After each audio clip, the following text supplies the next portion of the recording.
welcome back to Summer Reading List, the podcast where we take a look at some of your favorite, or maybe your least favorite, required reading books. I'm Marina La Frossia. And I'm Monica Birch. And on today's special episode, we are covering a few works by none other than Edgar Allan Poe. Yay! Yay! One of our favorites. And we also have a special guest today. If you couldn't tell. My dad, Silvio La Frossia. Hi. Welcome. Thank you. Would you like to introduce yourself? Even though we said your name, but stuff about you, stuff you know. I'm Marina's dad, and I'm here to talk about Edgar Allan Poe because it was one of the foundations for my love of horror. Whoa. All things horror. That is cool. And I can remember back when I first was introduced to it and how that all brought about my love for horror. Well, that's awesome because I think that's the perfect segue into what we usually go into, which is introducing, like when we started our past history. So why don't you give us a little more about your past history of when you first learned about Poe, when you first read about Poe, and how you felt? It was actually third grade, and it's one of the few memories I have of something that far back, third grade. Like 9 years old. Yep, exactly right. And the story that we heard, the teacher read it to us. It was a short story. Obviously, all of Poe's are short stories. And it was The Pit and the Pendulum. Oh, nice. Yeah. And it's actually not one that we're going to cover today. And it's actually not one of my favorites. It's a school favorite, though. Yes. They always teach it in school, yeah. But the imagery of her reading that story just stuck with me. To 9-year-olds. Yeah. And not so much the pit part, but the pendulum part. Yeah. That imagery of it going back and forth and slowly coming down and ready to cut the sky in half. That is crazy for 9-year-olds. Right. Yeah. But that just went pow to me. And after that, I couldn't get enough horror. Did people freak out? I don't remember that part of it. I was so engrossed, especially once we got to the pendulum part. Cool. Yep, that's cool. See, I feel like when I was in third grade or fourth grade, someone read the spooky stories to tell in the dark. To tell in the dark, yeah. Our teacher read that to us during a rainstorm when the power went out, and I was freaking out. Those memories stick with me. I can deal with some horror, and Poe doesn't freak me out at all, but that was I cannot do that book anymore because of how much that freaked me out. Yeah, that's a creepy one too. But yeah, I guess we all kind of had to read that, which is interesting. They love to scare children, I guess, in elementary school. Mm-hmm. That's its own little thing. Yeah. But okay. Marina, do you want to do yours? Yes, I can go next because mine is involved heavily with your story. Just that my first exposure to Poe was because you gave us Poe stuff to read. Probably also when I was 9 or 10, so also too young to read that. You had one of these cool books that had all the stories in it. I don't remember where that one went. That was a long time ago. But you had a little book, and I remember reading some of them, and you told me which ones to read. But of course, since I was a kid, I read all of them. Right. And some of them were scarier. I don't know if maybe you told me, read these ones, they're not as bad. But then I read all of them, and I got a little scarred for life by the one that I chose to talk about today, which I'll reveal in a little bit. But yeah, so it's stuff that really stuck with me, and I do really like creepy stuff, but I don't do horror movies very well. Yeah, Marina and I are very I like the similar idea of horror movies, but I'm not good at watching horror movies or being good at getting scared of things. Yeah. I do really love creepy things. I'm huge into literature and English, so this is the perfect mesh of those interests. Horror literature is really better. I can do that and like it compared to It does freak me out a lot because TV. I am that person where it sticks with you and you think about it for days on end. Oh yeah. But yeah. The great thing about Poe is he influenced so many. You can horror, see his direct fiction, influence in so many things. Lovecraft. Yeah. Actually. Lovecraft, yeah. He has a great one we'll have to read one day. Yes. So. Just very influential. We'll talk about that too Extremely. when we talk about him. But yeah, that's me. Now I'm thinking about The Outsider by Lovecraft because I love that one. We'll have to do that next time we do a poetry day. I would also say I feel The Raven's a good one for kids to start with, because it's not that scary. Yeah. It's kind of more just ooh. And this is our spooky episode. Right. It's a little bit late for Halloween, but we had some setbacks, which you guys know about. But this is our spooky episode, also our 1-year anniversary episode. Yay. Started with Halloween, and now it's the Halloween edition again. Yes. November's Halloween too, so just we're transitioning. So interesting. I also started at a young age reading Poe, but I feel I can't pinpoint when it was. Like, I have memories of reading it in school, but I also remember in those memories being like, oh yeah, I love this. Like, and you're like, when did I first read I'm like reading The Raven in the 6th grade, and I'm like, oh cool, I get to read The Raven again. So I'm like, what did I get to read it? Like, maybe one of those teachers who read like the spooky stories also gave us The Raven or something. Because I was always very into Poe. Like, growing up, Marina knows that we were weird about him. So yeah, like, I've always loved Poe, been super into all of the writing. I love like exactly like you said, like spooky, kind of dark, but not like horrifying stories, especially poetry. It's very like atmospheric, which I love. Yeah. And it's a lot to do with like the romantic era, which ironically that was our last Halloween episode, was Frankenstein. Which is very much like romantic, scary. So it fits just like perfectly with what we like and what I liked. But yeah, I couldn't tell you when I first read it. It was definitely 6th grade or before. Yeah. But it's there. It's there somewhere. So that's all of our stories. Yeah. Past experience. Monica, did you want to then just talk about how you felt now revisiting some of these that we chose? Yeah, I was super excited. All the ones we chose I've actually read before. My goal in life is to read this whole thing, all of it. But I have not done that. So in my mind, like, I'm a fake fan, but this is a big book. Yeah. So, but the ones we've done are pretty popular ones, and we did that for a reason, obviously, because this podcast is about which ones we had to do in school. But we didn't do Pin and Pendulum. We didn't. We did skip that one. He did, but we didn't. But yeah, we don't do Pin and Pendulum today. But all the ones we've done, I've read before, but it was really fun revisiting. Like, Telltale Heart was I won't get into why, but it was so fun getting to reread it and be like, I am picking up on things I did not get before. Right, yeah. Annabelle Lee I've always loved, so it's just nice to go back to like my comfort poem, I think, is Annabelle Lee, which is really weird since it's about like a dead wife. But for some reason I'm just like, yes, let me read it. So yeah, I had a good time. Yeah. And you gave us 2 of the titles. Do you want to tell us the other ones that we're going to be covering? So I said Annabelle Lee, The Telltale Heart, The Raven, obviously. What is it? The Cask of Amontillado? Yes. And then Mask of the Red Death. Yes. So those are all ones I have personally read in school before, and I did enjoy reading them. And it was like spread out between middle school and high school. Yeah, they start you with Poe in middle school, and then you just keep reading them. I definitely read The Raven and Telltale Heart in middle school, and then The Cask of Amontillado I read in 11th grade. I do remember that. It's always October. Yeah. There's like a Poe day. I remember doing The Pit and the Pendulum in 9th grade, and it was like during October, everything was like decorated, because English teachers love to do the most. But his death was in October. He died October 9th. That's awesome. Not awesome for him, but for the aesthetic. Okay, what about you, Dad? What is like you're going back and looking at it now? How was it reading stuff? You know, since I'm slightly older than you guys, I have spent many years rereading those stories, specifically The Telltale Heart, Cask of Amontillado, also The Black Cat, which is not one that we're going to be discussing today, but Black Cat decoration in honor. And The Murders of the Rue Morgue, which is basically the beginnings of the detective story. Yeah. And he's credited with the first one. Yeah, that's awesome. So, which like a lot of people wouldn't associate with him. I think, especially in school, they never taught us that. They were just like, he's the spooky guy. Right. No, you think of like Agatha Christie, I feel like. Right. Yeah. But it's really cool that he also like pretty much invented that.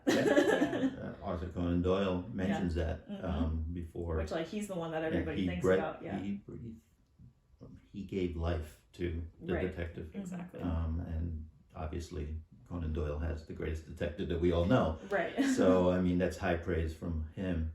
Also the science fiction you guys mentioned earlier, and Jules Verne. Yeah. H.G. Wells. Heavily influenced by him. For sure. So just rereading all of this, it's like you're rereading to, the apex point of where it all started, and it's really great to reread some of these stories, especially my all-time favorite, The Telltale Heart, which I will reread at any point. Yeah. Stop and reread that. I think going into like my thoughts revisiting, especially like Telltale Heart, just because I think maybe that is the first one you showed me, that and The Raven. I gave you The Telltale Heart. Yeah, it was really spooky. That one is really messed up. Really messed up. But yeah, so that's funny. Those are really fun to go back and revisit now, because like obviously you can like look at it more like objectively, because I'm not just being like, oh my god, it's so scary. Like I can actually like read it and like take things out of it. So I really liked revisiting that. I really do like going back like to Annabelle Lee and stuff, just because now like going through an English major, you read a lot of poetry. So now being able to go back and use the tools of like analyzing poetry, it's really cool. And I actually did do a project where I compared like a song to Annabelle Lee, just because a lot of modern pop songs, they repeat like the same name over and over if it's like about a girl or something, which is like super similar to how Annabelle Lee is like structured. So the first pop song, I guess. That's funny you did a project on Annabelle Lee, because I did a photography project on Annabelle Lee, and I meant to like put it on our table. But I literally had to take like pictures that were representative of each line and then make a book out of it, and it's really cool. And it's actually maybe in we the can other post room. it like on our socials. Yeah, I'm very proud of it. Cool. It's not that amazing. Remember, this was a high school project, but still, right. The second my teacher was like, all right, you can pick any poem you want, I was like, Annabelle Lee, let's go. And I went nuts, so. Well, yeah, we could probably share that then later. That should be fun. Okay, so we're going to talk about Poe a little bit, because it's very important to like know who he is, like as a person. Was. Yeah. He's very dead. Which we always do. We love to go into the author, because it does give like a context. Little, it gives context into the stories. And we can see maybe why a lot of these stories are so troubled. Yes. Very troubled man. Yeah. So do you want to go ahead and get started? Yeah. So not a major fact, but it's good to like, again, set the stage. He was born, it is a major fact. He was born in 1809 in Boston, Massachusetts. I love the fact that like he was born to like actors and like writers. So he already had actors. like in his blood, the arts. But he didn't live with them. He ended up living with his aunt and uncle. His father left and his mother died of tuberculosis. And you will hear tuberculosis over and over again with Poe. Like, I feel like you always see commercials these days where like, if you have tuberculosis, don't take this medicine. And I'm like, who has tuberculosis? And like, they do. But it always makes me think of Edgar Allan Poe because of how many people in his life had it, because it was like the time when it was crazy. Like, the disease of the time. The disease of the time, literally. So his mother died of tuberculosis. So he lived with his aunt and uncle, did not get along with his uncle. I won't go into that detail, but they really didn't get along to the point where like fully written out of the will. Yeah. Sent him to like military school, but then Poe left out of like defiance. That's like a rumor. They don't know why he left, but that's the There's rumor. A lot of question marks in his life. He was already writing by 13. I don't know if you guys knew that, but I thought that was cool. And I'm always like, dang it, I should have started writing earlier. But Poe was writing right away. He actually, I didn't realize it was a self-published, but he did self-publish his first story pretty early, and it was Tamerlane. So when I was talking about that military school, by the way, it was actually West Point. Which is a big deal. Yeah. Right. But that was after he'd already been to the University of Virginia and then enrolled in the Army, or was it the Navy? Army. The Army. Army, yeah. And then, I should have realized that was West Point. And then he went to West Point and then left. And then he pursued writing finally. Yeah. But he had a very troubled life with all of that. I don't know roughly what time, you guys can interject, but at some point he ended up marrying Virginia, which is a very important fact, who is his cousin. Right. Hate that, but that happened back then. That's not even the worst part, though. No, she was 13. Which is worser. Yeah. I don't remember. He was like 26 or older, around that age. So it was a weird age gap. It was his cousin. They were married for a really long time. I don't know why I'd always thought it was like a short marriage based on like when they died, but it was actually like 20 years. Yeah. So at least longer than I thought. But that's like his muse for a lot of these. We'll get into that with like Annabelle Lee and The Raven. And most of them, like, especially after she died, like there's a lot of poems where it's like, it's just him being sad. Sad about his wife. Which I just gave away. His wife obviously died before he did. Yeah. Also tuberculosis. And he was devastated. That was like the love of his life. Ruined. He only lived about 2 years after she did, which I didn't realize that either. I thought he had a much longer life after her. But no, he kind of quickly declined after that. Yep. So let's see. What else? Do you guys have anything that I've missed out so far, or just... No, I mean, just like when he died, he was like discovered in a gutter. Yes. Like, so he was going, I have it on here somewhere.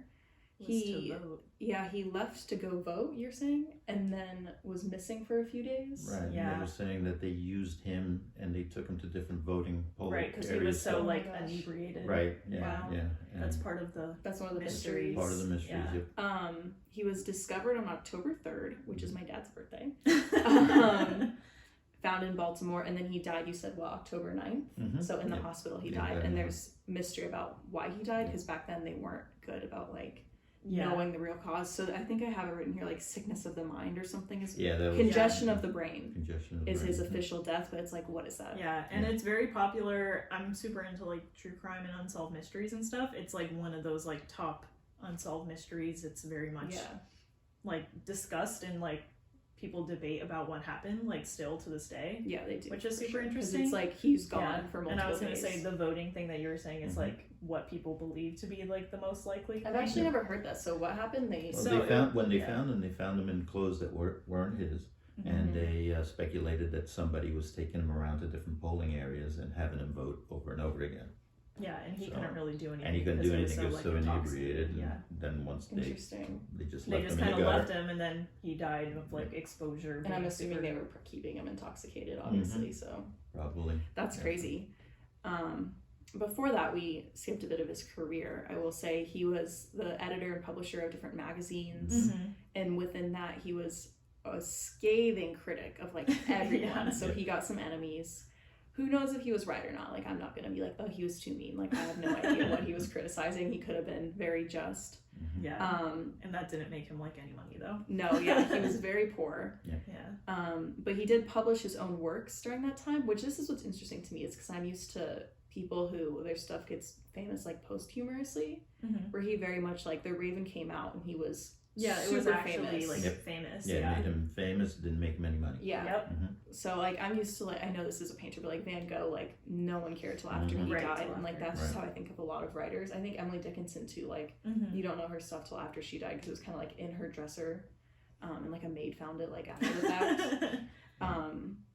So yeah, it's very interesting to know. I was like, oh, he was famous, and Right. like it's interesting to see too something that like is loved today was loved back then. Yeah. Which I know like Frankenstein was like that, but it's just I like that connection. But yeah, he made no money Right. as a And writer. the thing is, at that time, most writers, nobody really lived from writing. Yeah. He was trying to do that. He was Yeah. one of the first few To writers that actually was try trying, and- and he Still didn't a do very struggle. well. Yeah. Yeah. In fact, he got paid $9 for The Raven, which in today's money would be $300, which is Which now Nothing. makes like it probably Exactly. makes multi-millions for whoever gets his money. Yeah. His foundation. Yeah, do you actually know who gets like money from post stuff? I actually don't. Sure, can I don't look think it they up. have kids, Yeah, so it could I be like the think so. foundation, Interesting. or maybe the publisher. Yeah, whoever ended up with the rights. Of Castle Books, whoever owns Castle Books, for sure. it. Probably Penguin. I think it was True. They Penguin. own like everything right. I don't think there's any copyrights on. on his. books. Oh, so that's it's, true. like, It could be a public while domain. ago. Mhm. Oh, that's cool. That Which makes is why they sense. could do all like the parodies and stuff. Right. Okay, right. that's Yeah. cool. Mhm. In the movie, I was gonna say too, I'll talk about it later, but the movie The Raven talks about like another mystery of his death. It's like a made up one, but I didn't even know like that he started the mystery like detective trend, which is interesting because in The Raven he is like a detective. Right. So I'll talk about that later, but that's pretty interesting, and I see Yeah. why they did that now. But that's most of his life. Basically, he did try to work as a writer and an editor, and it made him no money, which is Yeah. ironic because that's the job I'm trying to do. It's, He tried to start his own magazine. he tried to start his Yeah. own magazine. Didn't work out. Yeah, he struggled. Oh, his aunt died of tuberculosis too. I thought he said in there because we talked Mhm. about how everyone in his life died of that. Every woman he knew just died of Right, tuberculosis. So he had a lot of issues. The other thing that I think is important, and we talked about it a little bit, with his enemies, there was a specific enemy after he died, Rufus Griswold, who actually wrote his obituary, Mhm. and it was Scathing. scathing. It was so bad, and it actually makes people question like how much of an alcoholic or like an abuser Mhm. was Poe, because a lot of that information comes from Griswold, Right. Yeah. and it's like, well, this guy hated him, and this guy wanted to like. So we don't have any like I said, a lot of his life is kind of just like we Shrouded in generally mystery. know about it, Mhm. but like it is completely like mysterious. Yeah. Like we don't know. In fact, Griswold also managed to become an executor of his estate and his property and attempted to destroy some of his writings. So there could be things there. That's so crazy that you could just do we that. Never like, found hey, out. I knew this dead guy. I'm in charge of all this stuff now. Yep. Even though I clearly hated him, and I think he or somebody else was in charge of writing then his like life story, and that book was also really bad. It was just like this guy just drinks and is a terrible writer. So that's where a lot of that comes from. Yeah, I remember in school that one of the non-facts that we would learn was that he was addicted to opium. Then they also said he was addicted to opium because he couldn't drink alcohol, and if he drank alcohol, he would die, and that's how they tried to tie it into his death. There was so many stories and branches that came out. Because that's the mystery of how he died that I always knew, is that he just overdosed and went on a bender for 3 days. Right. That's how I knew it at first as well. Yeah, that's probably how Griswold spent it. He was like, this guy went on a bender for 3 days. And then we found him. I would say the last thing, this isn't necessarily about Poe, but it's a fun little fact, is the Poe toaster.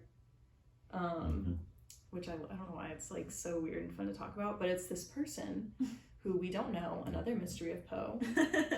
You want to talk about it if you know about it, or? I know a little bit about it, but go ahead. Okay. I know when you finish. I have too much going on here. But basically it was a person who every year on Poe's birthday, am I correct? On Poe's birthday, I always want to say his death, but it's not, leaves a bottle of cognac and 3 roses and like a glass as well. I think he toasts him. I think that might be the name. And sometimes, I didn't realize this till rereading it, he would leave little notes. Oh, I didn't know that. Yeah, it's actually, what was interesting, so this is a really interesting fact. So like this happened from, let me see, 1949, so it was a year after Poe died, this started, until pretty recently, I want to say like 2009. Well, 2009. Yeah. Was the last time they saw the toaster. So not a year after he died. 100 years. Sorry, I meant to say 100 years, thank you. I was like, no, I know. So at the 100-year anniversary of his birthday, death, that started. It started. And it also, that's one of the notes, is how they knew the toaster changed. Yeah. Because it basically said like the torch has been passed on, is one of the notes said. That's cool. And then it went from a very consistent thing to not consistent. And so they think whoever they passed the torch on to like didn't care as much. Yeah. And he would sometimes even come in like street clothes and like not be in, like, he wore a specific outfit too, which was like a black robe and like covered himself. So cool. I know, it's very weird and interesting. And there's like, people were like, well, why doesn't he leave Amontillado? Because that makes more sense. So it's like, there's probably something about cognac that we just don't know. The interesting thing and how I know about the notes is whoever was the curator of the museum in like the 70s, he was so obsessed with the toaster, he would collect the notes. And apparently... So they're in the museum now? I don't think they're public. He would collect them and then like tell people what they said. And the weirdest one is there were certain ones he said that he wouldn't read to people. So I'm like, what does that guy know that we don't know? Because he said they were kind of like weird, or like, so I'm like, did it say who the person was and he wanted to keep the mystery? Like, what was it? Yeah. So I said, So the curator of the museum from the 70s knows a lot more about the Poe toaster than any of us do. It's incredible to think that in 2009, 2008, 2007, they couldn't find this person. I know, they couldn't figure out. Apparently they people didn't try. Like there would maybe be, that's one of the things, is there would be crowds watching. Like people probably wanted to keep them. They did. So the curator, for example, he from like the 70s on would sit and watch along with a bunch of other people, and they would just watch it happen. And it does amaze me no one ever tried to like unmask them. But that was just what it was. Or at least take one picture. Right, There are some pictures if you look it up, but it's kind of far away. That's how they know the outfit and all that stuff. Okay. But that's partly why the guy would like shroud himself. So that's cool. It's a very interesting mystery. If anybody else wants to become the toaster now. So in 2016 they made it a public event. So that same curator guy like got somebody, like they not auditioned because it was like a bunch of fans, and it became like a public thing where the guy went and did it. So someone still could do it for a mystery, but it is public. Right. So now we can just go, and it's like a whole thing. You could like apply to be the toaster. So, but that's Poe's life in a nutshell. Yeah. Okay. Well, then I guess now that we're done talking about him as a person, we can go into those stories and stuff that we picked. We're gonna give usually we go through and like talk about plot points of like the book, and then like go through and mention things as we go along. But since we have like 5 different stories / poems, we're gonna just give like little blurbs about what they're each about, and then we're gonna go into like different symbols or themes, or then maybe connect themes within the ones that we chose. So. Oh yeah, they can connect for sure. Yeah, if you want to start, Monica. Yeah, and I will say, go read these. I know we always tell you to read the books, but like, if there's any you're gonna read, go read these. They're especially short. because they're short. Yeah, they're short. They're free online. Like, you'll enjoy it. So the first one we're gonna start with was my pick. Like I mentioned, it's Annabelle Lee. I don't know why. I mean, I do a little bit know why. It's one of my favorites, but it's just always in my favorite poem. If someone asks me, I'm like, Annabelle Lee. And I have like a weird thing about it too, where I'm like embarrassed to say that because that whole like, is it basic to like Edgar Allan Poe? But then it's like, well, who cares if something's basic if it's actually good? Yeah. With that whole like, things are popular because they're good. Yeah. So Poe, you're allowed to like, I would say. Your dad's probably sitting here like, why is she saying that? But no, that's like because Marina, I don't know if you experience this, but people would be like, who's your favorite poet? And everyone would say like obscure people as like an icebreaker, and then I'd be like, mine's Poe. People just try and seem. They do. It's like the other one I'm going to say is William Blake, so I'm not that special. Like, it's two very famous Blake people. Blake is also very, But anyways, back to Annabelle Lee. I know that's when I read when I was younger, but the plot of that is basically there's a narrator, assumed male, probably Poe, but you're supposed to, like, in English class, you learn, like, the writer is not the narrator. Yeah. So the narrator is talking about his wife, who he absolutely loves, and then I would say around the middle, there's a twist that the wife is dead, and he's very upset about it, and he's, like, cursing the heavens and saying it's because she was so beautiful and too perfect for, like, the for this regular earthly world. plane. Yes, Yeah. exactly. So that's Annabelle Lee. Very beautiful, very sad. Mm-hmm. Which is a good mix. Yeah. So like Maria said, we'll skip the symbols of that for now and just do like the plot points of the next ones. And I think I have the next one as well. Goodie. The next one that we talked about, which is super, super famous, is The Raven. Yeah, that's like the one you know if you don't know anything about Poe. If you can't tell by like the 20 different ravens on the table. Right, we have a lot of raven decor. Basically with the raven, and I would say it's not one of the creepier ones either. No. But that one is like, it's unsettling, which is what I was talking about. Like, he does like atmosphere like extremely well. He does. So that one is one of those like horror things that you read that isn't like spooky, like jump scare or like attack. It's more like you become unsettled because you're feeling almost like when you hear creepy the very music. first and you're line, like, "Once upon a midnight dreary." Yeah. It just puts that atmosphere right there. It's perfect. So the plot of The Raven, in a sentence, is basically there's a man very sad, also in his chamber, and he hears little tapping, and he thinks someone's at the door, and it turns out it's a raven at his window who comes in, and keeps saying nevermore. And it kind of causes the narrator to go into a little like spiral thought process of his lost love. Is it Lenore in this story as well? Okay. Lenore. So, because I think it's Lenore and Annabelle Lee as well. It's a name similar to Lenore, at least. It's not Virginia, which always throws me off, and I'll talk about that later. But yes, he goes into a spiral about his lost love, Lenore, and he kind of is talking to the raven about Lenore, and the raven just keeps saying nevermore. Yeah. There's a lot more to it, but that's like the actions of the poem. Because as Maria said, it's more atmospheric and more like other background things going on than just the story itself. So. Yeah. Okay. And then, Dad, do you want to say about the Telltale Heart? Telltale Heart. In a simple blurb, again, a narrator. It's from the first person point of view. Is telling the story of how he killed the old man. The old man that this narrator, we really don't know if it was a servant, just somebody that was there for a long time. Some have even speculated it could have been a son.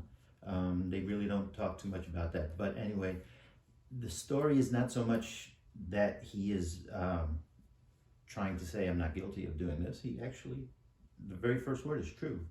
This is the story.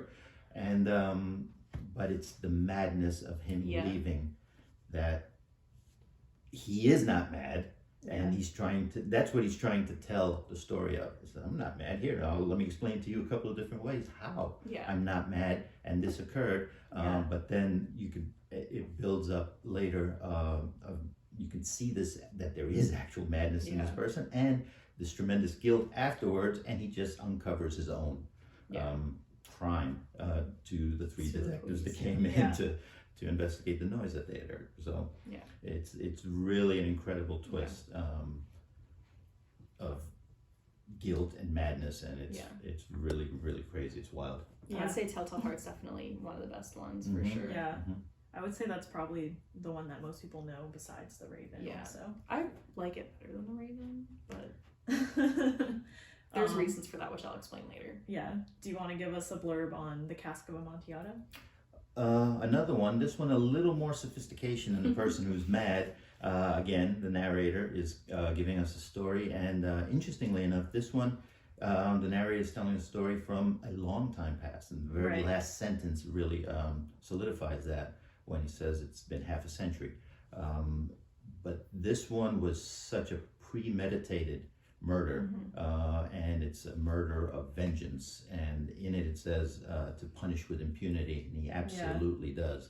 And he takes the person who has created an insult or to his family, and it goes much deeper than that, and we find out throughout the story, takes him down to his catacombs and walls him up alive. Yeah, that one very freaks me out a lot interesting. too. Yeah, so yeah. Not a quick death, but no. Just stack up and slowly suffocate down here in the bones, and awful. Okay. On that note, we'll go into another one. So I'll give a little plot summary of The Mask of the Red Death. This is the one that I was saying earlier was the one that really scarred me for life as a child, just because of like how the Red Death occurs. So it's pretty much that there's like this disease that is like killing everybody, pretty much like a plague.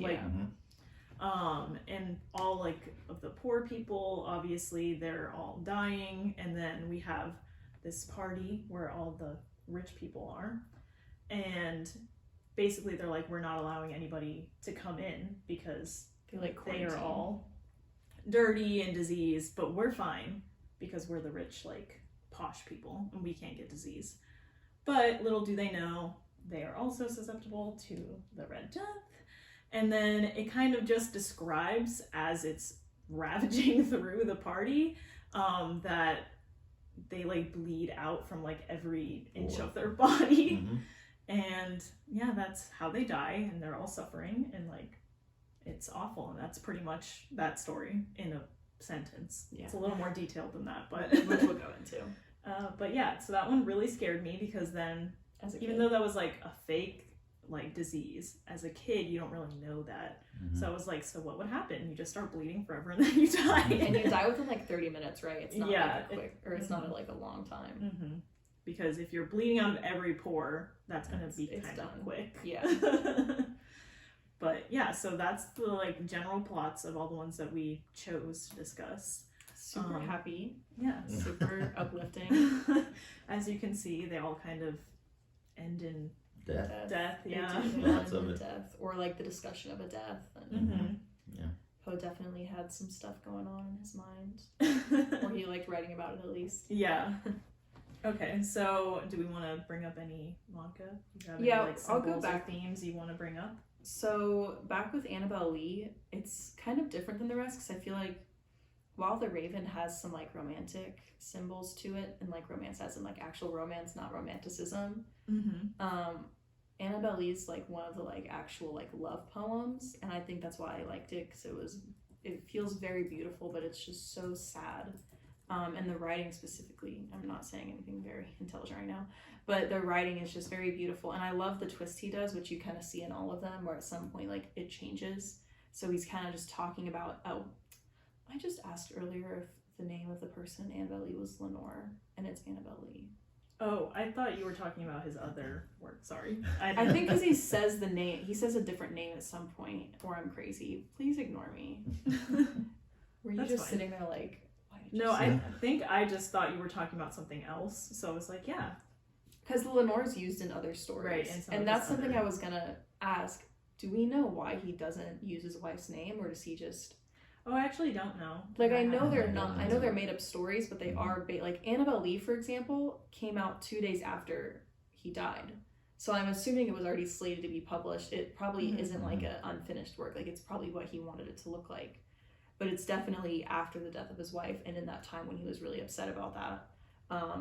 So like it's interesting because The Raven came out in 45, and you said that she died 2 years before he did. Yes. He died in 49, so The Raven, which talks about a lost Lenore, his wife is still alive. Yeah. So maybe she was sick, weird. Or his aunt. Well, yes, because tuberculosis does take a long time. So I know he didn't do like too much after those 2 years or so. But yes, it was definitely an interesting time. I don't know, for example, when Annabelle Lee was written, but it was definitely published 2 days later. Yeah. But yeah, there's just like something about it that was very pretty to me, which feels weird saying out loud when it's all about like somebody's dead and I'm absolutely upset about it. But well, yeah, the writing style that he has is very like it flows very well. It's really like, I wouldn't say it's super easy to understand right away. I would but say it's a lot easier to dissect than maybe some other poems. It is. It's very lyrical. Other poets, like it is very lyrical, which is why it's like pop songs. which I thought was really interesting, just because when I did that connection, it's I guess we don't realize how much of like just like pop culture now is connected to things like that, like poetry and all of that. Obviously, when you're writing music, it's very similar because you're kind of just singing a poem. But I don't know, it's interesting to see that they kind of have some of the same structure. Yeah. Like and you were saying, the names. Just like the repetition that he does a lot. And he does that in a lot of his work. And this is something too about Annabelle Lee that we're going to discuss a lot more with The Cask of Amontillado and with Telltale Heart, is the narrator trying to almost convince himself of something or convince us of something, because he says, yes, that is the reason, with like an exclamation point. So in Annabelle Lee, he's almost trying to figure out like, why is my wife dead? What has happened? And he gets to the point of the angels were upset that she was so beautiful. They weren't half so happy in heaven. They went envying her and me. And I've always loved that. And that he's like, okay, I figured it out. That's why they killed her. That must, like, there's no other godly reason for why she's dead. But yeah, I think it's really pretty. So that's why I like it. It's not one where I've done like some weird deep dive and I'm like, oh my god, it means this and that's why I love it. I'm like, no, I just love listening to it. Almost like it's a pop song that I can't stop listening to. Right. Especially when he talks about this line where, for the moon never beams without bringing me dreams of the beautiful Annabelle Lee, and the stars never rise, but I feel the bright eyes of the beautiful Annabelle Lee. Like, that's how it, there's like a few more lines, but that's the ending stanza, and it's just very pretty. Yeah. So that's how Was there differs. any like specific symbols or themes you wanted to bring up, or just that it kind of just encapsulates his sadness? There's definitely themes and symbols I just didn't go through, but it goes along with like, this narrator's probably a little mad. And we just don't see it as strong as we do in the Telltale Heart and in other ones. So, yeah. Okay. Not a super big deep dive, but... Okay, and what about, did you have any symbols or anything you wanted to discuss in The Raven? I think you guys probably have a lot more you want. I'll dive in, but do you guys have any ideas you want to talk about with The Raven? I mean, again, it is kind of just showing, like, you can find out who he is as an author from reading that. Just because it has the same style of, like we said, like the madness, like you kind of get that creeping feeling. Yeah. And that is very much with, like we were saying, again, he sets up like atmosphere and tone really well. So like as you're going through, you do feel more unsettled, and almost you feel like you're going mad reading that same thing that he's hearing over and over and over again. Right. And that's which is what like, Annabelle Lee does. Yeah. Yeah. So at the end, when he's kind of just like, because he starts like yelling at the bird, at the raven, you kind of, I don't know, you feel that same emotion as you're getting there. Throughout the earlier stanzas, he's talking to the raven, asking it questions, and the only thing he gets back is nevermore, nevermore. So he's filling in those parts, you know, about his lost Lenore, kind of asking, will I be with her again? And again, the nevermore. And that's when he keeps sinking deeper and deeper into that madness and again that atmosphere. And so he yells at the bird at the end, but the bird there is still sitting. Yeah. And will never leave, nevermore. Yep. So the raven is unbothered. Yes. I have to think too, like, is this guy already losing it when he sees a raven and decides to talk to the raven? Yeah. And there's something, I'm trying to remember the bust meaning. Of Pallas. The bust of Pallas. It's very important. Like, I forgot what the bust of Pallas is, so I'm looking it up. If you guys know, you can interject. Don't remember exactly. It's god of... But it's a goddess of wisdom. So it was very important that the raven was sitting on top of that. I think it meant like the raven knows, and the raven is understanding of what's going on. Yeah. So that was one of the symbols of the raven, and probably why the raven was so popular, because it did kind of go into like symbolism and things like that. But it is that same setup of Annabelle Lee's sort of like short romantic, where this one's like he's diving more into madness. I almost would picture it like maybe in Annabelle Lee, it's the same guy, and like she's dead and he's just thinking about it like on the beach, because he's talking about like all of the stuff at the sea, and then this is a night where he's upset and he's finally getting someone to like lash out at. Yeah. Like, why is she dead? So that's because most of his stories are a male first person narrator. Yeah. So you can't help but try to put Poe in that, especially when his wife died and he was very upset about it. So it's just like, you're not supposed to do that, but it's so hard not to. Right. Okay. But yeah, so that's pretty much a theme that we're gonna touch on again in these other ones we're talking about. So the Telltale Heart, obviously another theme of that is the madness that he descends into. Right, and trying to explain this incredible deed, which was murder. Right. But he'll tell you, it's like, wait a minute, would a madman be so careful, so cautious to do these things? And to watch, look in upon him while he slept 7 nights in a row. He's like, how could I be mad? Why? Would a madman really do that? Yes. But he doesn't see it that way. He sees it as the fact that I was so cautious. I was, in fact, on the 8th night when he thrust it in his head, and the old man heard something because his thumb caught on the lantern, and sat up asking who's there. And he says, I did not move a muscle for almost an hour. A watch's minute hand moved faster than mine. And with all this explanation, he's trying to make you say, oh yeah, you're right, you're not mad. Right. A madman never would have done that. Well, yeah. Really, you listen to this, like, this guy is really... And then... He's like definitely justifying it. And even like his reason for killing the old man in the first place. Was the vulture eye. Yeah. It was just a symbol, something that triggered him. And that basically could be it. I mean, here's this person who the madness was in there all along, and just one little thing triggered him off. Because he said, I had no hatred to the old man. I had no desire for his gold or anything like that. And he says it was that vulture eye. And once that started getting into his brain, that created the madness that now he's trying to very hard tell us doesn't exist. And we can all see it. Yeah. Well, you wonder if that eye, I mean, you guys have probably read literature about what it means, but if the eye is like kind of like the eyes of T.J. Eckleberg from Gatsby, where it's an all-seeing eye, and maybe he feels the eye sees into his true self, and he doesn't like that this guy can see that he's mad. Right. Because that's what I like to wonder. Okay, time to die. Yeah. And I love this story specifically because I love unreliable narrators. I've talked about that before, but like the second a guy, the second a guy is like, I'm not crazy. It's like, all right, I don't trust anything you're about to tell me. Again, like I've mentioned in a previous podcast, Porphyria's Lover is a great example of that. And it's almost the same thing where the guy's like, well, let me explain to you why what I did is justified and normal. But then there's little hints here and there where, like, so in Porphyria's Lover, he's like, and I waited to see if God would smite me, and he didn't. So it's like, okay, so the fact that you waited means you knew something was, like, you did something wrong. And Telltale Heart does that. Like, he thinks what he did was justified, and he spends the whole time explaining it. But then why does he admit his guilt at the end? So the whole time he did feel the guilt, he just didn't want to say it, and he was trying to, like imagine sitting at a restaurant with this guy trying to tell you the story. Like, you'd be trying to leave. I would be like, I need to get out of here. You're gonna kill me next. Like, you probably think I stared at you for too long, and now I can see your true self. And and in the middle of the story, after he has killed the old man, and he's still trying to explain that he's not mad, he even says, if you thought me mad before, you will not think me mad now when I explain how well I conceal the body. And then in just one sentence he says, I dismembered first, I cut off the head, then the arms and the legs.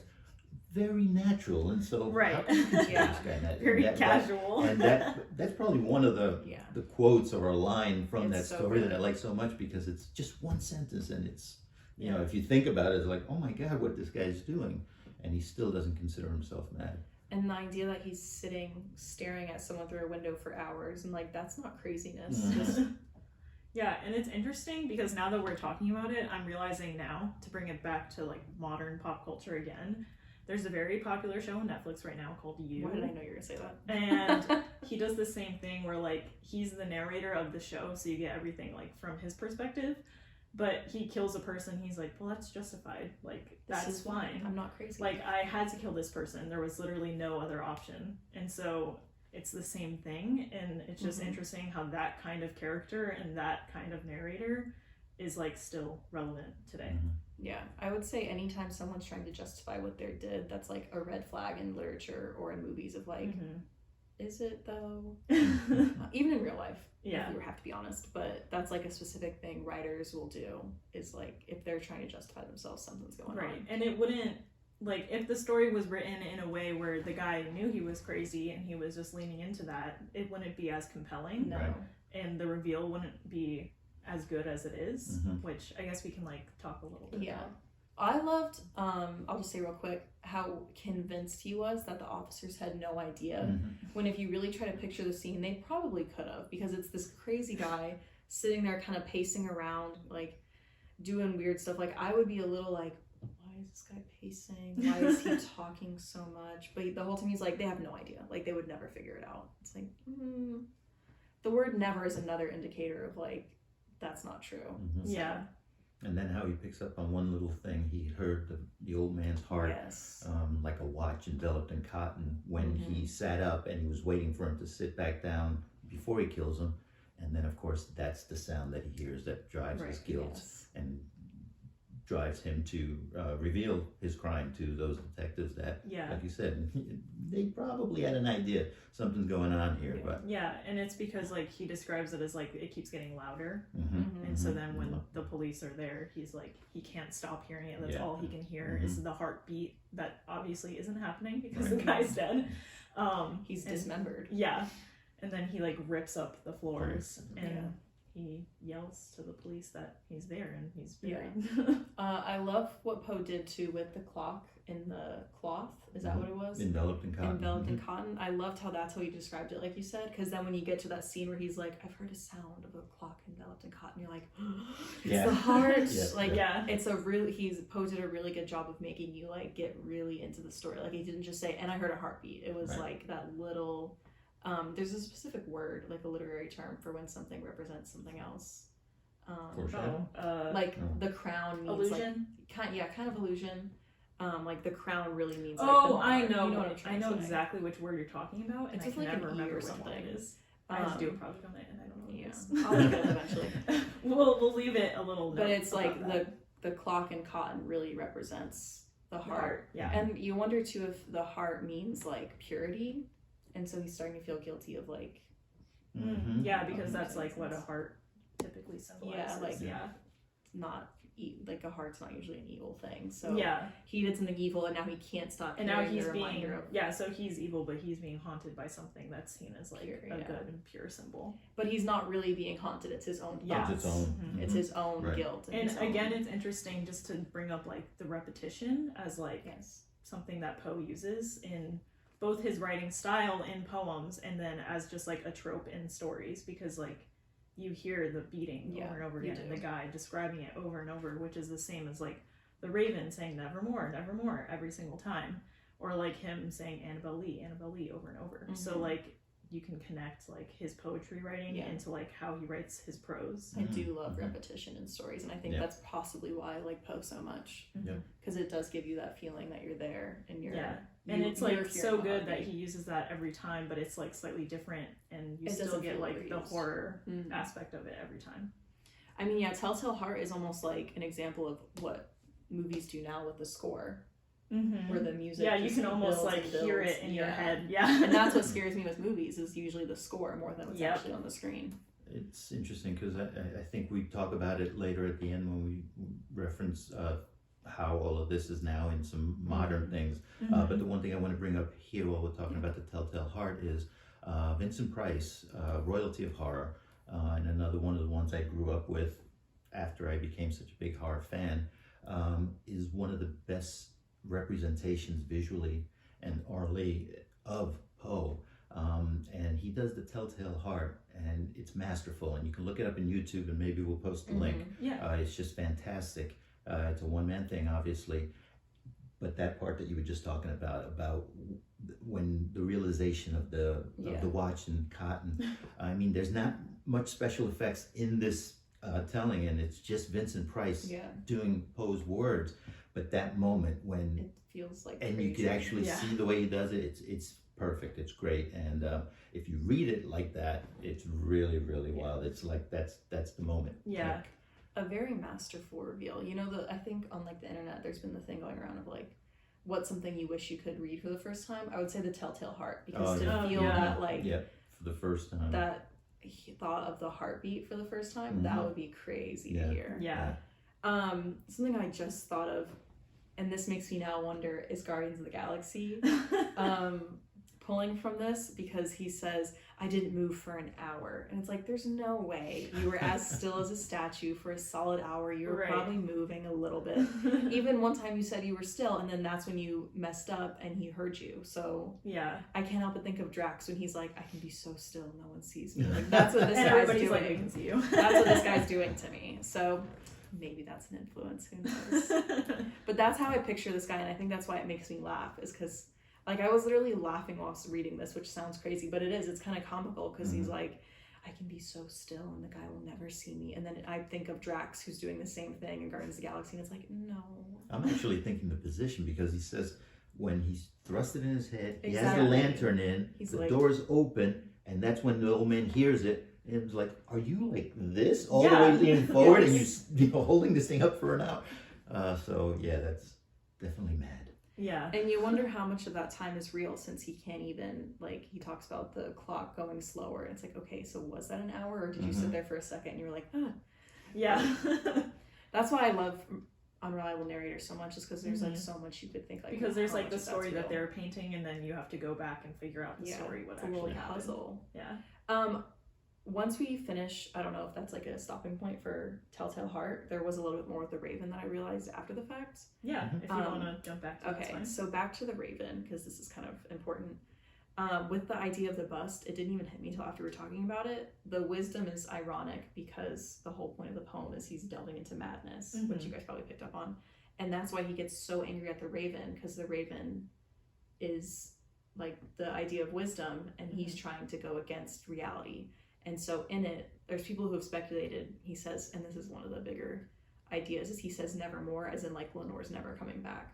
Yeah. And since he's sitting on Palace, that means, hey, I'm telling the truth. And that's why he gets so angry. Yeah. Is because the Raven, who is like the bringer of truth, is saying, yeah, no, you should give up on Lenore. And it is like interesting, like you said, because like if it symbolizes like wisdom, then he's like trying to get some kind of insight. He's trying to gain wisdom that he just can't have, that is like unattainable to him. Right. And you wonder if that's literally all of these stories, because in all of them he doesn't have wisdom. He's kind of losing it, but he's really trying to say he does. And the Raven, he's really trying to sound like he knows what he's talking about. And Annabelle, he really tries to say, it's definitely the angels, they wanted her dead because she's too pretty. Telltale Heart, he's like, no, I know I'm smart. Like, I know the truth. And he doesn't know the truth. And so that's a really common theme throughout all of them. Yeah. And the Raven tells us that. Maybe that's why the Raven was so popular. Okay, so Cask of Amontillado, if we want to kind of dive into that a little bit more. Another good one. Well, we did kind of, again, bring up how it's another madness story. And we kind of get it, like, in the past. Like, it's him describing something that happened a long time ago. And, he feels wronged and like insulted very much. We're never really told what happened, right? Yeah, no, it's just 1,000 injuries of Fortunato I bared, but when he ventured on insult, I vowed revenge. Yeah, it's so interesting, because I've seen people say that like because the guy is crazy, like the narrator's crazy, that you're like, did this guy just like say some insults about his family, like made some jokes, and then he took it like super personally? Through the story, he also mentions when they go down into the catacombs, and Fortunato says, "Oh yeah, I forgot that the Montresors are a big family." He says, "Yeah, we once were." He does. So it almost sounds like a lot of that is like, okay, they have fallen down. Was it because of Fortunato? Was So I mean, to want to take somebody down in that fashion, it must have been something pretty big. Yeah. It's or at least he has you believe that. That's what I was going to say. So it's very too. interesting because that is like a very real take, but I feel like I lean towards more Marina's, where he probably just said something just like that, where he was probably like, oh yeah, I forgot you guys were a great family. And he was like, dead, you're done. It's like, how could you forget? Well, even later on when he Fortunato makes that weird gesture, and it was he's like, oh, you don't understand, you're not of the brotherhood. That was very and he's clear. like, oh, wait a minute, no, I am, I'm a Mason. And he's like, you, so he's still insulting him right until for sure. So, and that could have came from earlier as well. Yeah, that was stuff he probably always did. He was like, yeah, and he was just over but does not mean you bury someone alive in a wall. Well, I would say maybe no. I think I would rather go out like the old man rather than. But interestingly enough, I mean, he kept this secret for 50 years. I like to think of it as this is his deathbed confession to somebody, because somebody who was wronged or that has this type of life is not a 22-year-old. This guy was probably in his late 30s when he killed Fortunato, and this was 50 years ago. So this guy's 80-something years old, going on 90 maybe. This is his deathbed confession to somebody else, explaining, hey, 50 years ago I did this, but in 50 years he never revealed it to anybody else. There wasn't that guilt like in the Telltale Heart. Yeah. So his madness was, in fact, he was probably satisfied. Yeah. He got the guy who wronged his family so much, or him. And it's like, to go off of like how you can show the age is like, there's no way some young guy would be a part of the Masonry, or the young guy would know so much about the family history. So it has to be or like how much they know about wine and would be able to take him down to the cellar. So that's just like, you can use little clues like that throughout to like figure out things about the narrator. Yeah. And the great thing about when he takes him down into the catacombs, he has him drunk already because he's in the carnival. He's taking him down and he hears his cough. No, let's go back. You're much too important to he to actually succumb gives to the him like a few outs, which is super interesting. And he says, I'll call somebody else. He's good. Oh, no. So he just keeps egging him on so that he wants to continue on down. He's like, okay, if you want to keep going down. So to him, it's kind of absolving him a little bit. It's like, I gave him 2 or 3 outs, but he didn't take it. So hey, I'm walling you up. I thought that was so smart. Like, I feel like that is what the narrator in Telltale Heart was trying to be, because I think he had figured out, okay, Fortunato's not going to fall for something. He knew, like, okay, he knew he didn't like the way he was, so he probably knew that he was very proud, and he talks about it, very proud about his wines. Like, no one could tell wine better than I can. So how do you get someone like that? Is you make them think, I found someone better. Right. Yeah. Because they want to prove themselves. So I thought that was very smart on Montresor's. Thank you. Montresor's part is just like very smartly deceptive, which I would say is different than the Telltale Heart narrator. Right. Because he also doesn't interact with the old man in the same way. Like, they don't have like a... And also the premeditation. I mean, this guy planned this because he had everything ready down in that little area. The other guy, I mean, he didn't even have a murder weapon. He actually jumped into the room and smothered him with his own mattress. So we don't think that in Telltale Heart he was looking in that window to eventually kill him. We thought he just was staring. Yeah, basically. I think he was just staring. Very interesting. A little fun note I just found that I didn't think of is Fortunato means the fortunate one. Yes. So there was like a big irony throughout that. This guy's not fortunate, and he's dressed like the court jester, but he's the one being tricked. Yep. Yeah. So another thing, the second bottle that he gives them when they're on their way down there, of course, is bottles of wine in the catacombs, was called the grave. So that's awesome. Foretelling where he's going to put him into his grave. Yeah. Isn't there a moment where he kind of questions if what he's doing is correct, but he just keeps going? If I remember correctly, he's kind of putting these bricks on, like, why am I doing this? There is a moment where he takes a pause and then he puts on his coat again, saying, "Oh, it was only just a chill down here. So it was like I'm fine." Yeah, and that was after he put in the last brick. Yeah, that's good. Walling him off, and then he yells out one more time, "Fortunato!" He doesn't hear anything back except the little ringing of the bells. Yeah, just a little bit. Also, the toast that he does. Yeah. He toasts to Fortunato's long life. Yeah. You know, he knows it's going to be short, but he wants it to be long enough to him suffer dying of hunger. Right. Inside so it's that one long ironic story. And then at the very end, like I said, he, in one sentence, he says, that was 50 years ago. Rest in peace. Yeah. So I don't know if he's saying rest in peace to that guy or Himself. he's about ready Yeah. to die because it's a deathbed. I'd like to think confession. himself. I think so too. Yeah. I really do. Because why would he want the guy he hates to rest in peace also? Right, yeah. After 50 years. Yeah. And it's like, I don't know, it's just so... And there was never like an idea of guilt throughout. Like it wasn't No. like, oh, like I shouldn't have done that. It's like, yeah, I walled him up. Yeah. It's pretty good. It's a really good job. You would never be able to tell. Yeah, you wouldn't be able to find So- them. Just to clarify, so are these, I know I was talking about bones, so they put their wine in the same spot as like they're dead. Mm-hmm. That's horrifying. Yeah. I don't like that. That's just also like, I don't know, that's a lot of symbolism in stories like this, Mhm. like catacombs, and like there's always wine, blood red Yeah. wine, Mhm. and that's like, I mean, they basically walked him to the underworld and like Yeah. to death Yeah. because Yeah. they went underground, and that's what underground always symbolizes. So even that could have, if you haven't read this before, you could understand. Oh, they're going underground. What does that mean? Like, why is that Yeah. happening? Yeah, and the little niche where he puts them in, walls them in, and after he's done and he checks the masonry, he restores some of the bones that Yeah, were I thought that was found. interesting. So it's like, wow. so people wouldn't know. Yeah. Yeah. I mean, it's smart. And there is another YouTube good adaptation of Cask of Amontillado. We'll also put the link in there, Okay.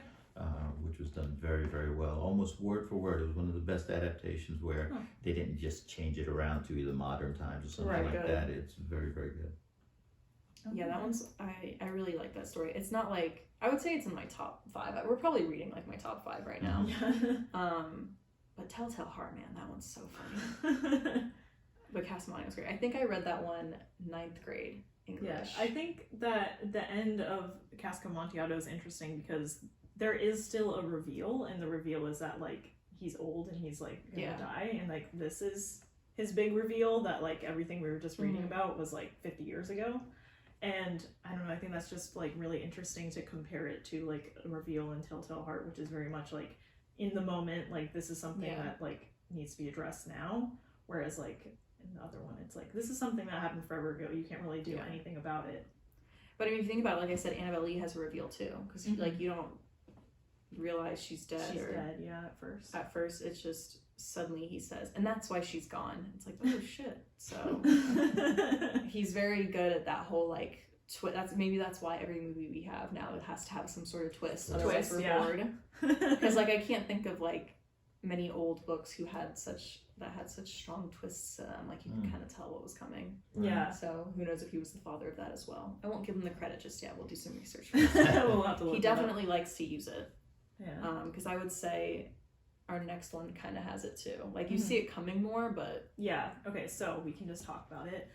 The Mask of the Red Death. What I didn't say in the plot summary was that like the party that they're having is like a masquerade ball, which is important. Like so Mask of the Red Death, you know, which is funny, and that's also like another theme of like I don't know, they're all masked and then they're dying, like they won't even like reveal them true selves, or that's something that like the elite like would do, like put on a front, and then even in death, I don't know, not let it go. Yeah. Say stuff to look. That's something I was going to say too real quick about Cask of Amontillado. If you could tell like the difference between this is the story of wealthy men, like the things that are upsetting him are very trivial if you think about it in life. Like he insulted my family. It's like, okay. And I would say for Mask of the Red Death, pretty much I guess this one doesn't have as much of like a ooh gotcha like plot reveal, because about the death going into it, but it's just all of the people at the party think that they're like untouchable, like this cannot get to them. Well, this is the first not first person narration that we were talking about, correct? Yeah. So it's almost like it's a twist for them, but since we're not, I would say maybe like it would normally be in the point of view of the prince, and that's where the twist would come in, because you do see the prince get shocked, but we're third person, so we see what's going on. Which is this is the only one that we read that's not first person, which it's very uncommon, I feel like. In his works that's very different, so it's good that we have like this one to compare to the rest of them. But so again, this one, the themes and the symbolism is kind of I feel like a little bit surface level. We can pretty much see it's about like class and how, I don't know, they think that they can't be touched with the same things that are affecting like the poor people. And so then when it does happen and they're horrified, it's like a different kind of horror that you're feeling, because I was horrified that everybody's bleeding everywhere. Yeah. But they're horrified that they're being like contaminated with this thing that was supposed to only be for people who are below them. Right. Yeah. And so, I don't know, I really like that. I can't help think of like complacency too, because I know that's kind of an issue we're having right now, where like people regardless feel like, oh well, like it's okay, like I'm not gonna be hurt. I know that's kind of what you're saying, but like it's very complacent, like nothing's gonna happen, so we can kind of let our guards down. And it's like, well, you let your guards down, so something happened. Right. So it is very topical with like how we are with COVID today. And something we didn't discuss in the plot summary either, which was, I feel like this weirdly stood out to me the most when I was in high school, was the rooms. Oh, how they're all different colors. Yes, there's a super big description of all of the rooms, and the last one is pitch black except for a red window. Well, a window that lets in red light. And I just looked it up to see, and it makes perfect sense when I see this, but basically the rooms represent the stages of life. Yeah. So like youth. It is like described to, like, in order. In the order, it literally goes from like birth to then black is obviously death. And that's the same way that the visitor with the mask of the Red Death goes, is from each room and then ends in the black room. So it's very interesting. And it does kind of have like the way it's described and like traveling through all the rooms, you get like that idea of like the Grim Reaper kind of, you know, like floating along, like that's how he it's never kind of speaks described. either, Just walks through, which I think is really cool. I also, you were talking about how like the wealthy wouldn't unmask themselves, where he shows up not in a mask, but they think he has a mask on until the end when you realize that's not a mask, because I think they were trying to all trick themselves into thinking, oh, that's just his mask, that's really creepy. And then the prince gets close up and he's like, no, that's the Red Death. Yeah. So he's the only one where you actually do see who he truly is. Yeah. And he's the only outsider. Yeah, that's a really good like contrast. I know the clock was a big deal too. Oh yeah. It freaked everyone out. The clock would chime on the hour, but it had like I don't know if it so much had a different chime, or just the idea of how loud the chime was for so long made them almost like escape their fantasy and enter reality again. Yeah, like kind of make them check back in. Yeah, and they were like, oh, this is weird. But yeah, I do really like the description of all the rooms and like how it kind of goes in order. Did you have like the colors of the rooms? Yeah, I know that I just did. So the first room is blue, which is like birth. I don't really know how these relate to it, so that might just be like what these colors mean in general. But then youth is purple, adolescence is green, adulthood is orange, old age is white, imminent death is violet, and then death itself is black or scarlet. Yeah. So and I thought, I was gonna say that's interesting because like the last room is black and then it has like the window with the red light. So none of the rooms are actually red, but they soon will be. And that red could be like the room's bleeding skin. Yeah. So, which is super fun to think about. And why I have red eyeliner on, for those listening, you can't see it, but I look like I'm bleeding out of my eyes. Always a good look. Yeah. Okay, it is what I was thinking when I looked at the clock. It says the clock reminds them that their rebels must come to an end. So the clock brings them back to reality and really unsettles them. Yeah, just because they're pretty much trying to live in this bubble, like our COVID bubbles, and like they're just trying to ignore everything that's happening, which like isn't the best way to go about things, as we can kind of say from experience. But yeah, it's just like they're checking out, and then every time the clock chimes, they're like, oh shoot, time is going on, things are still happening, that's still out there. Like, it kind of reminds me of like when I've tried to go out more recently and I've been like, this is fine, like, you know, I've taken the precautions, but there will be a moment where my brain's like, oh my god, this shit's happening. Yeah. Like I feel like when we went to Montana, we were like, it's free here, and then we're like, but is it? So it's interesting Poe can capture that. Like and again, it's crazy how a story written so long ago is relevant now. Relevant. Yeah, all of these are very relevant, honestly. I think he does a good job of not making things too specific, that you're not like, oh my god, like I get it, this is old. It's like, no, this would work right now. And again, just talking about like the atmosphere of this one is crazy. Just because you feel like I don't know, the masquerade ball being the setting for where, I don't know, it just comes through, and then everybody, you just imagine like all the big gowns and like all the nice outfits, and it's an interesting juxtaposition to picture of like the beauty meeting reality and death. And and he has a lot of that, like beauty in death, or beauty coming, which is why I like Annabelle Lee. Just asking a question, and we were talking about Poe's actual life and history. Do you think there's any contempt for wealthy coming out in this story? Because that's something that eluded him in his life, and obviously, like anybody who puts works together, would like to have it, like to have a little bit of wealth, or and it seems like he's talking about it there, a little bit in the Cask of Amontillado. He's talking about the wealthy Fortunato. So I mean, that comes out in this story, and probably a couple of others that we didn't. And I'm thinking too, now that you're saying that out loud, Cask of Amontillado, that he's bragging about being from such like a well-known family. Like Poe didn't have that. He didn't have any family. Like he doesn't have like a legacy. So I wonder if that's also. And like I was saying, I feel like the Amontillado's story was so like frivolous of what upset him.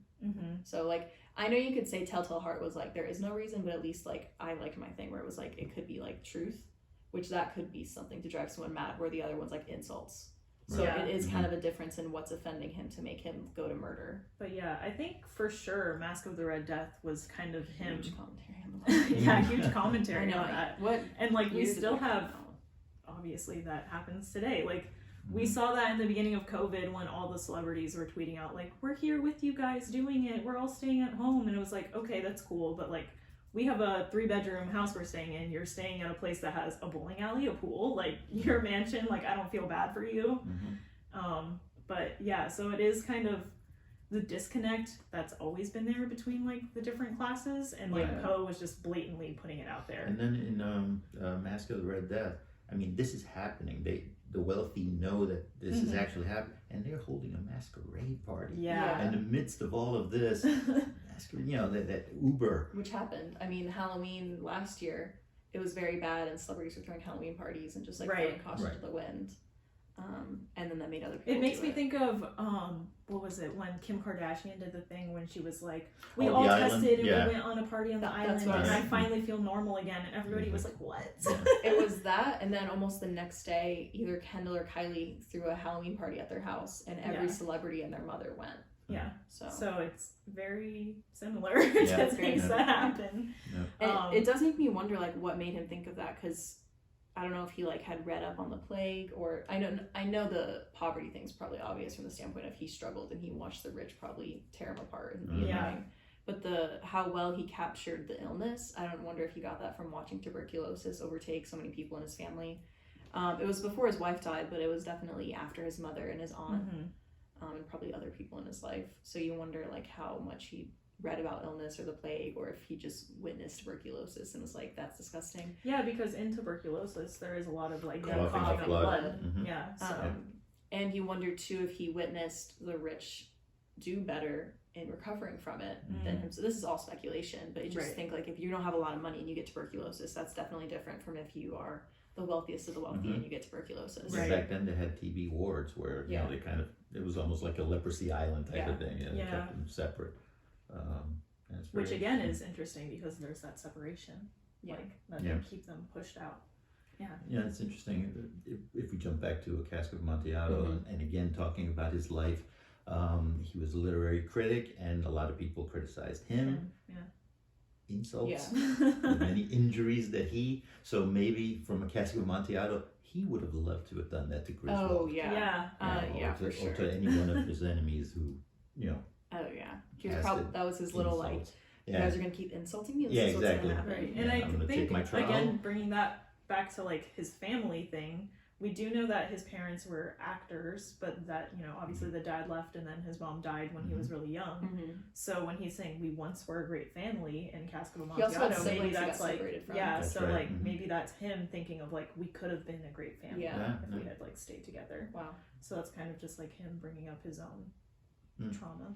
I love a lot going into like how stuff relates to narrators or authors. I mean, I know there's certain professors we've probably had throughout the years where they were like, disconnected, but how? Like, it's so fun to try to think of like how this all connects to Poe, and thinking of like, I never thought about that. That's so smart.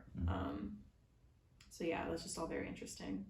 But yeah, so I think we've done a good job of interconnecting the stories with each other as well, which is pretty cool. Basically, madness, madness, sadness, beauty, something. Yeah, revenge. To get a little more like technical with things, this time frame of when he wrote these was kind of at the very end of the Romanticism era.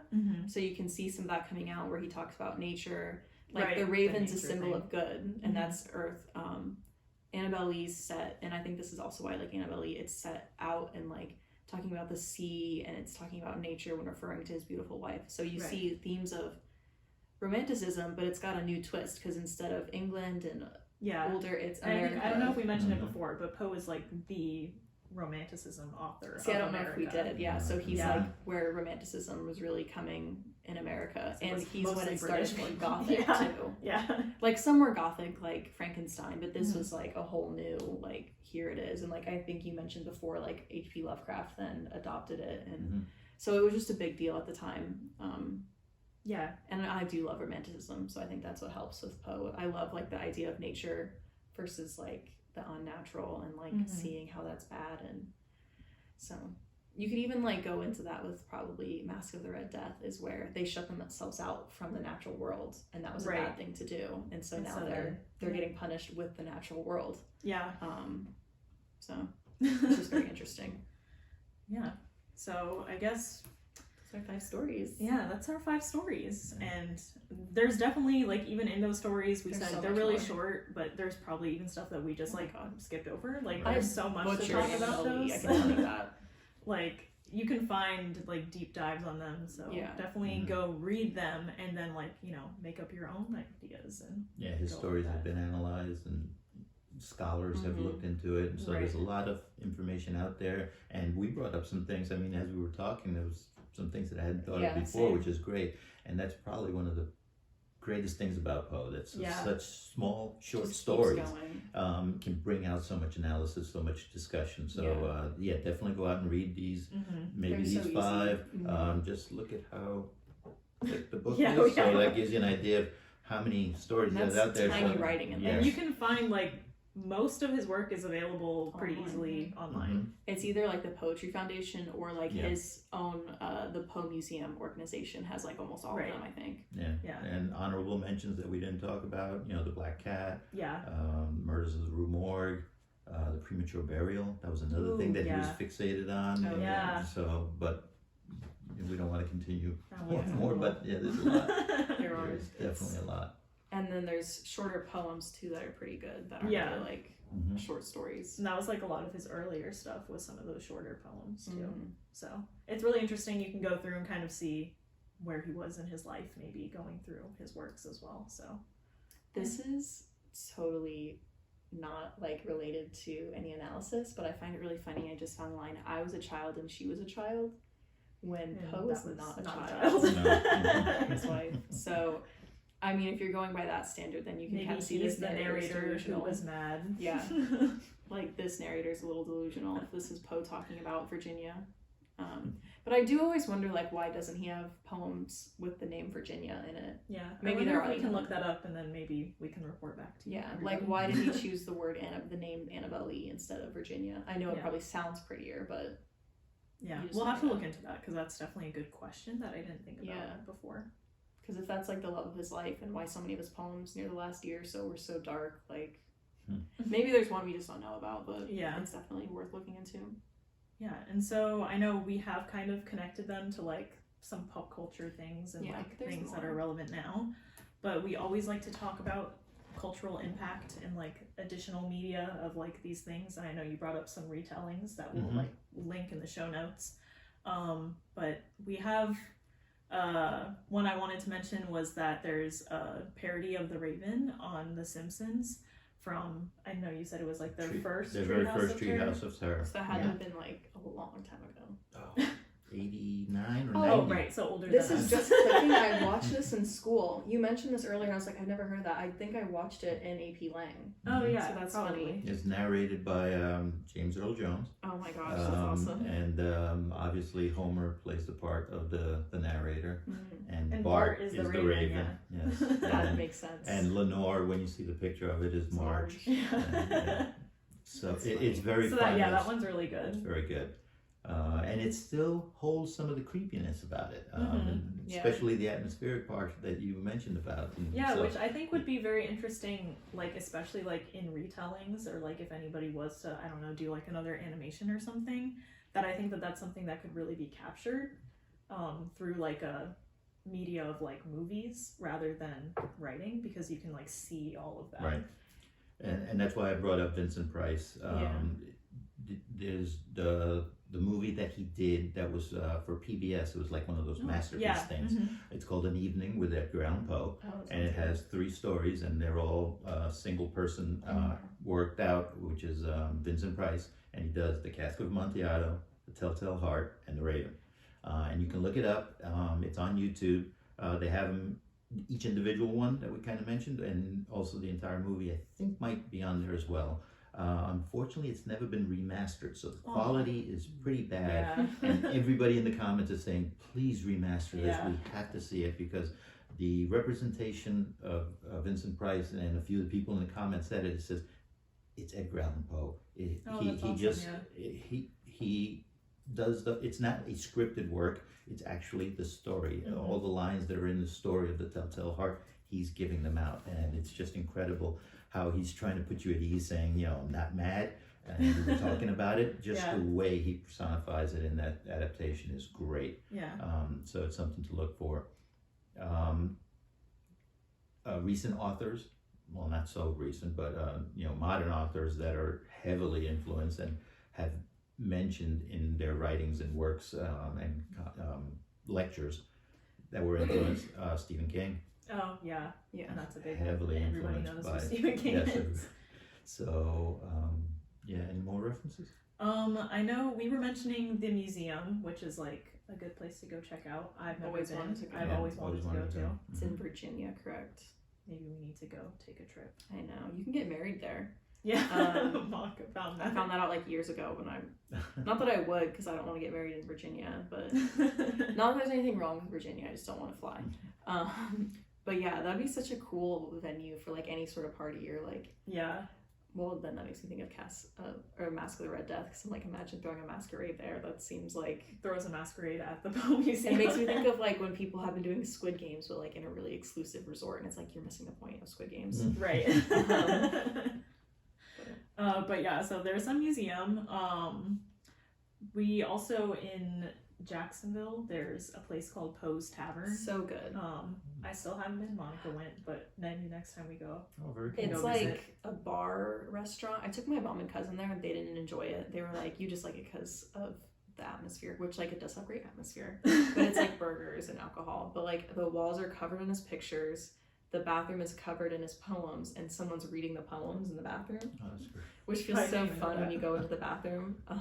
Which I have a very funny story to tell you after the fact that happened to somebody I know recently. They were in that bathroom. They were like, "This is unsettling," but it's really cool and it's really good. And all of the meals are named after things. Ironically, my favorite burger is called the Annabelle Lee. That was not purposeful. So it's just a really good time. And there's one other, but it's really fun. But yeah, and I was gonna say, the other thing you mentioned was Baltimore Ravens football team. That's also nod to Poe, which is kind of hilarious to me to like think of the mixing of like football and Poe. Like I just wouldn't picture like sports and like this sad writer mixing, but there it is. One of the things we talked about is that he lived in many different places. He was born in Boston, died in Baltimore, but he also lived in New York. And actually a couple of places in New York. And the house that he lived in when supposedly he wrote The Raven was demolished. That's no longer there. But there is a cottage in the Bronx that he did move to, and that one is maintained. It's the Poe Cottage, and it can be visited today. See that too. And wow, we should take like a Poe let's hear it for the Bronx. Yeah. Just like Virginia, Baltimore. Yep. I think it's Baltimore, Virginia, but yeah. I know I've always found that interesting that Baltimore has such a claim over him when he has Yeah. been to like so many of those places, Mhm. and he was born in Boston, so it's like Yeah, do they even have something in Baltimore that's like a museum or anything? there's got to be stuff. There has to I be. wonder if there's a plaque and he died Yeah. here. Like, or he was found actually, here there might in the gutter. be, now that I'm Probably is. thinking about it. Here's where we found Edgar Allan Poe. They would do Something to something look like up. that. I don't know if there is Yeah. that, but Okay, yeah, well, we will have to look at that. There's also I wrote about the movie The Raven, which I don't think it has good reviews, but it's one of those things where I will watch it 100 times. And this is where I was talking about the detective thing. So the plot of it is this was when he was still a writer, still a critic, had enemies. I feel like I said that weird. And someone starts committing murders, but in the fashion of his poems. So like someone, I remember seeing it? previews for that. So someone does the Pit and the Pendulum. And they're like, okay, so these are obviously Poe's, but it's not Poe killing them. So he has to get involved with the detectives to solve it. And there is a love interest involved. So I think that's like where Lenore and Virginia, Annabelle Lee, blah, blah, blah. Like there's that aspect to it. And things happen to him that's happened to his characters. And it kind of like explains, they show how he dies in it. Almost as like their interpretation of this is how he died. So it's very interesting. I'm pretty sure it's Edward Norton who plays him. It is. Which love Edward Norton.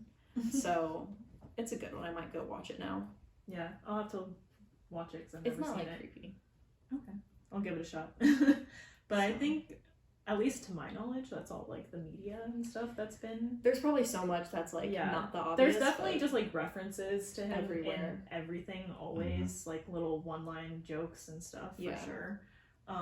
Probably every writer has read him and been influenced by him, and then every media we see is because they're writers. So yeah. But yeah, so I think besides, unless anybody has anything else to say, I don't think I do. We should pretty much be wrapped up with Poe. I will add, I kept saying I don't know why, like Annabelle Lee, is because it's romanticism, because I love that era, and it's death. So it's just the spooky, but it's not scary. So that's all. Did you guys? I think we've kind of touched on, but what was your favorite of the ones we've read? Ooh, yeah, we didn't talk about favorite. Favorite quotes. Oh yeah, favorite part, favorite quote. We were about to. If we have some favorite parts, we can bring that up too. I think out of all of them, I have to give it to like the Raven, just because I feel like that was one of the ones that you introduced me to, like when I was younger, and that just stuck with me. So that has to be like my favorite of the bunch. And yeah, is that your favorite overall? I don't know. I'd have to think about it some more. But out of the 5, do you have a quote that you like, or is it nevermore? I don't know. Nothing specific. Probably if I did pick a quote, it would actually be something from Annabelle Lee. Yeah.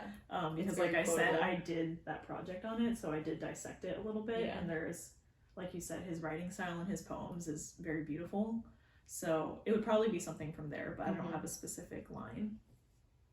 You wonder if there are songs based on his, because like we were talking about Pompeii and the guy who, Bastille, I always forget the name of that band.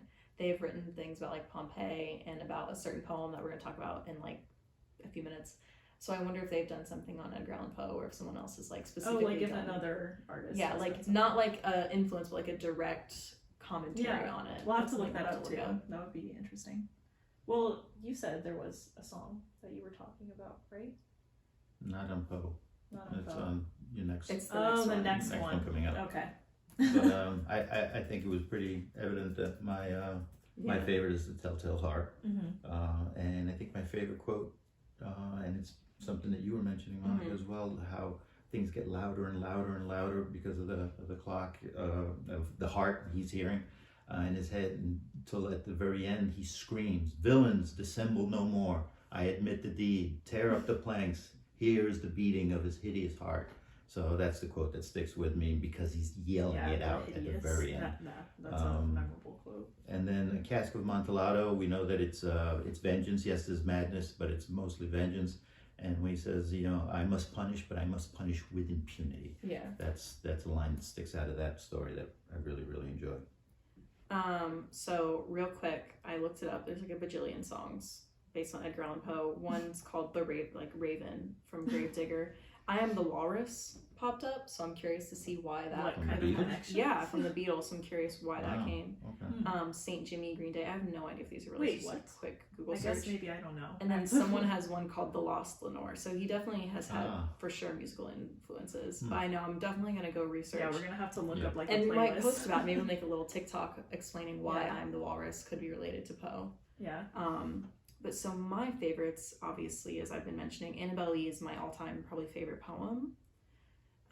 Again, as what I was already said, it's very beautiful, but it's, I don't know, like I like songs like that too. Like the music I listen to, and Marina definitely has listened to, is very like depressing, and everyone's like, "Are you okay?" And it's like, no, I'm totally fine. But like, listen to how beautiful. It's like, and it almost does the same thing. It's like the instrumentals are beautiful, but then the lyrics are sad, and that's almost like what he's doing in Annabelle Lee. Yeah, because the rhythm and the tone that he brings is very beautiful, and but then the subject matter is very depressing. Yes. But I will say, besides that, Telltale Heart cracking me up.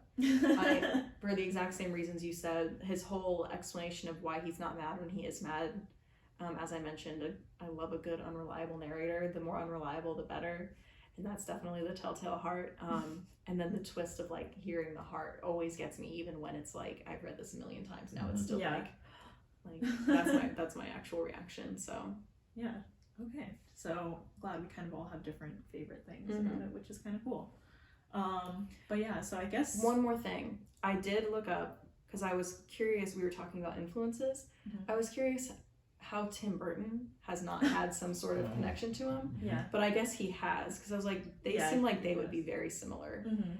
So Tim Burton's also been very influenced by Poe. I'm surprised he hasn't made like a full just recreation of one of them like he has with some of his other works. So we'll have to see if that ever happens. Pop culture reference in the movie The Lost Boys, the two brothers that go hunting vampires, Edgar and Allan. Oh, that's funny. Yeah, see, I kind of put that movie out of my memory after you showed it to me. So, but see, like even the movie Holes, like which we all watched as kids, Holes, one of the characters reads Annabelle Lee as like a romance, which I've always thought was hilarious, because I'm like, that's really dark to be reading that to your lover. But they Disney did not do the second half of the poem. They just read the first part where it's like, like I think the specific part. Oh, I just closed the tabs. Never mind. But the specific, just kidding. It's tabbed in here. Oh, you have like your book. I do. I've had this tab since like middle school on Annabelle Lee. Started reading an Enigma, and I was like, that's not correct. But yeah, he does but we loved with the love that was more than love, I and my Annabelle Lee. That's the only part Disney reads. And I'm like, you're right, but like, get to the next stanza and you're not going to be thinking that. Pulling things out of context is very different. Yeah. So there's another. But we can go on forever. Now, if we just think about it for like 5 minutes, I'm sure there's like 20 more things. We can be like, that's a reference, that's a reference. But yeah, so I think that's going to like wrap us up for today, which is pretty exciting. But yeah, so this was, again, our like 1-year anniversary of the podcast, which is exciting. So this is our first... Congratulations. Thank you. This is our first episode of season 2. So it's going to be like a yearly thing that we'll change it up. Again, we're going to hope to have an episode every month. If we miss like 1 or 2, like we did this past year, that might happen. It'll be like a week late. But obviously we'll tell you guys. And we are in only 2 short weeks. We're going to do a quick one, so we get one in. Get our November in. Our November. This is October. Right. This is this is still Halloween. So you want to tell us what we're going to be reading next? Yes, because I love what we're reading next. It's also, I'm pretty sure, romanticism, spooky. We just want to keep the spookiness going. Like, we're too excited, so it's going to keep going. So we are actually going to do Rime of the Ancient Mariner by Samuel Taylor Coleridge. I have to like think about his name, otherwise it's a tongue twister for me. Yeah, it is hard to say. But a personal favorite. It's a long poem, so it's a good like 2 weeks. Yeah, you have plenty of time to read it. So you can read it in one night, no problem. Again, you can find that one online for free. For sure, yeah. From the Poetry Which Foundation, this one also has a crap ton of media influence, so we'll be talking about that. Yeah, and just make sure you keep up with us on all of our social media. We'll be like telling you when we're filming, like what's coming up, if we have anything else like you could participate in perhaps, because I know we will be asking maybe like what about the next book, or maybe the first book of the year, so maybe something for January, so just keep an eye out on everything. On Instagram, we're just Summer Reading List Pod. Facebook, you can just look up our full name, Summer Reading List Podcast. Twitter is Summer List Pod, and then on TikTok we are Summer Reading List Pod as well. We're gonna try and get some more TikTok out there. I know we kind of did one fun one and then disappeared forever. We have ideas and we have drafts. Yeah, we have drafts. We just have to get them together. But yeah, so that's everything.